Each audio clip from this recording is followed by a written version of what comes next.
Inescapable shock leads to learned helplessness. What is inescapable shock? Well, inescapable shock occurs when we face the threat and we are unable to escape it or fight it. Many children raised in an abusive, toxic environment are too young and too vulnerable to be able to either fight off the danger or run away from it. And so as we grow in a toxic, abusive environment, we learn helplessness. So here's the question. If inescapable shock leads to learned helplessness, can we then unlearn it? Hi, my name is Rue, and my mission is to remind the world of the inner power that we all possess, that we forgot. We either had been raised in falsehood and learned that, or somehow down the road, we just forgotten about it. And this is the time to remember. I have communicated with so many young adults nowadays, and it feels like we all have this learned helplessness. A lot of us anyway. It looks to me that so many of us just don't know our actual power to create our own world, to create our own life. And most of us would rather say, I cannot do anything about it. But that's not because we are lazy, as quite a lot of people would think. It is because we have learned that helplessness. In our perception, we believe that we truly cannot do anything about it, and we don't even try to do anything about it. However, this is where I would love for you to remember that is not the truth. We learned to believe there's nothing we can do. We learned from society, social media, mass media, we learned to think that we have no power. We cannot change the course of our future. And that is not the truth.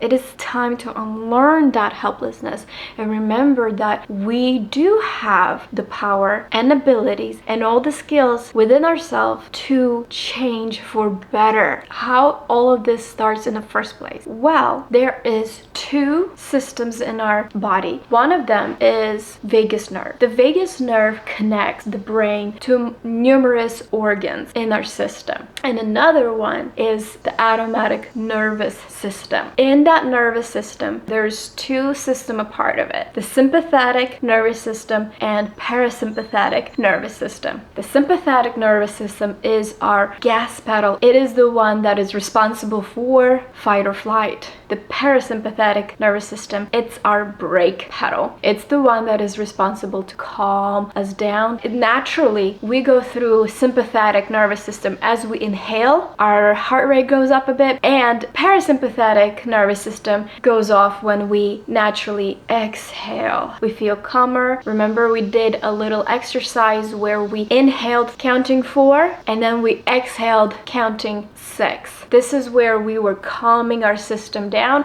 and letting our body and our mind know that everything is okay. I am safe. As we are living in a threatening event, we go through the 3 levels of protection from the danger. The first level that we always take goes through the ventral vagal complex. That nerve is connected to our throat and our vocals. And so when the first thing, it signals that nerve to scream, to release the sound. And this is where we call out for help. And Dr. Vanderkolk calls it as social engagement. The second level, when we don't receive that help, goes through the sympathetic nervous system. And remember, the sympathetic nervous system is our gas pedal. So this is where our fight and flight kicks in. We mobilize our muscles and lungs for escape or fight. It is also part of the mammal brain. If we cannot fight off that danger or cannot escape it, we go into dorsal vagal complex. Dorsal vagal complex sends a signal down to our stomach, kidneys, and intestines, or slow down metabolism so we save our energy. And it could be for a reason that right now we have no opportunity to escape, but the moment we do, we need that energy to do something about it. It is also part of the reptilian brain. A lot of the time, the reptiles don't really move so much. We watch the snake sit there immobile for a while until they need that energy to strike at something. Unfortunately, if we're in a position where we're stuck for a while, we go into to the inescapable shock. However, if it happened one time and then an opportunity opens up and we take it and we escape, we don't have enough time to develop that inescapable shock, which then leads us to heal from that trauma a bit quicker. Because again, remember, with the inescapable shock, we learn helplessness. And when we learn that, it's just gonna take a little bit longer for us to heal. Because at this moment, in our perception, we feel helpless. We feel hopeless. We don't think there's anything can be done to make us feel better, to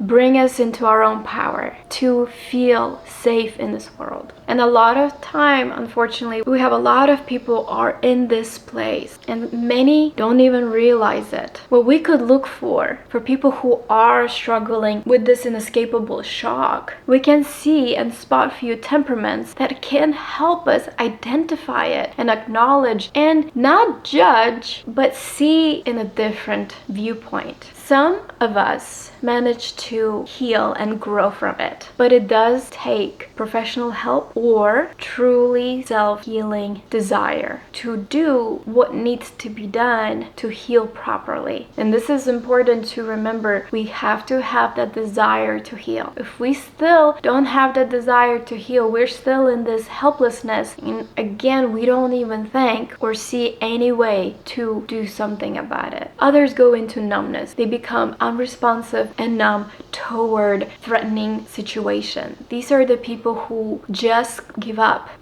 on the world, give up on themselves. They do not respond to any type of threat. They don't respond to any type of stimuli, unfortunately. Others go into the paradoxical inhibition. If it's threatening situation, we don't respond to it. But if it's very mild negative stimuli, we do respond in such a way that is over proportionate. It could be that when we get hurt by somebody and we don't respond to it, but then if somebody cut us off in the line, we blow up. And the last one, ultra paradoxical stage. This is where we have a positive response to a negative stimuli. This is where we get excited to face or to be in a dangerous position. A lot of the daredevils out there are going through this. Naturally, we don't like such risks in our lives. And this is a question. How can we reach out to that person and let them know that pain is not equals pleasure? Some of us learn that for survival reasons.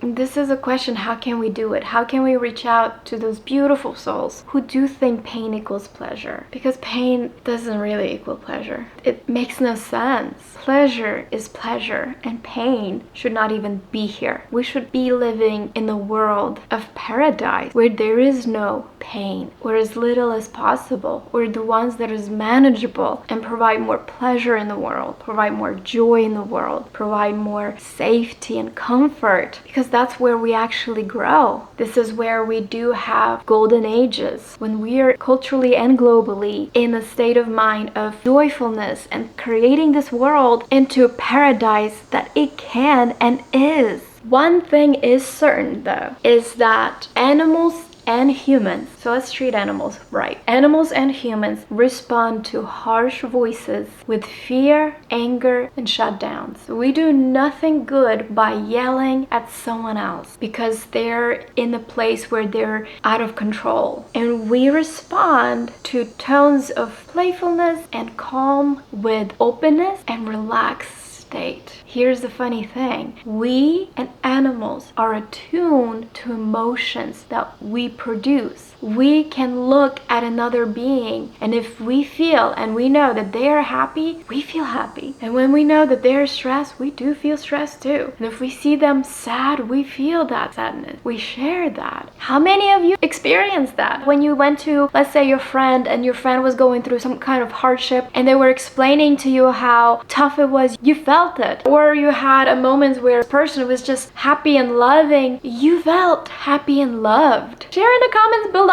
and like this video if you learned something new, and share this video with people and subscribe. But I wanted to end on a way positive note, and that is Jerome Kagan once told Dalai Lama that for every cruelty in this world, there is hundreds of small acts of kindness and connection. connection. And so it looks that we are meant to be good and not bad. And this is the most beautiful, beautiful acknowledgement that we're receiving, is that we truly are good at heart. Something we need to remember: hurt people.